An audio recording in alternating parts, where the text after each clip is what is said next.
আসসালামু আলাইকুম। আজকে চলে আসলাম বান্ধবীর বাসায়। বান্ধবীকে নিতে আসছি বিয়ের পরের দিন। তো গেটে ঢুকতেছি। কি আছে বন্ধু? আমাকে না ভালো করে তুলি, ভাবি আছে। এটা আমার বন্ধু হয়, আমি আর আমার বন্ধু একসাথে লেখাপড়া করছি। তো চলে আসলাম। বান্ধবীর বরকে হচ্ছে এই গাড়িটা উপহার দেওয়া হয়েছে। এটা হচ্ছে আমার বান্ধবীর বরকে দেওয়া হয়েছে বিয়েতে।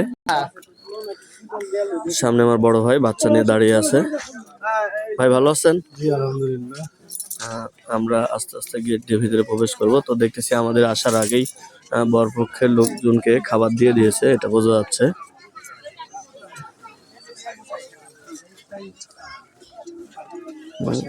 আমরা আসছি, আমরা আসার আগে এরা খাবারের ভেজাল কিছুটা মেরে দিয়েছে। বান্ধবীর বর ভালোই সাজাইছে, আসলে খারাপ হয়নি, অনেক সুন্দর হয়েছে। সবাই খাচ্ছে, খাবার ক্যামেরাম্যান খাচ্ছে। পরিবেশটা অনেক সুন্দর, খারাপ না। আর বান্ধবী আর হচ্ছে তার বরকে বসানোর জন্য টেবিল বানানো হয়েছে। এখানে নাই ওনার বর। চলে আসলাম, সবাই যাচ্ছি, বসার কোনো পরিবেশ আছে নাকি সেটা খোঁজা হচ্ছে। আসলে আয়োজনটা খুব খারাপ হয়নি, মোটামুটি ভালো, মাশাআল্লাহ। এটাই হচ্ছে আমার বান্ধবীর শ্বশুর বাড়ি। আমরা এখন বাড়ির ভিতর ঢুকবো বাড়ি দেখার জন্য।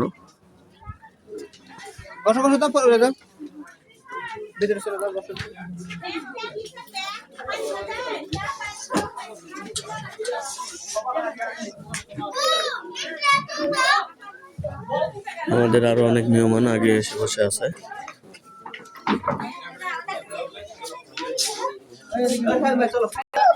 এটাই আমার বান্ধবীর রুম।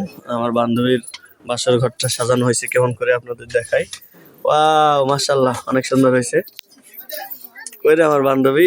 ও আবার হাসিচ্ছে, দেখেন নতুন বউয়ের যে হাসি, কতই সুন্দর লাগতেছে বান্ধবীকে। এটাই হচ্ছে বান্ধবীর বাসার ঘর, অনেক সুন্দর হয়েছে।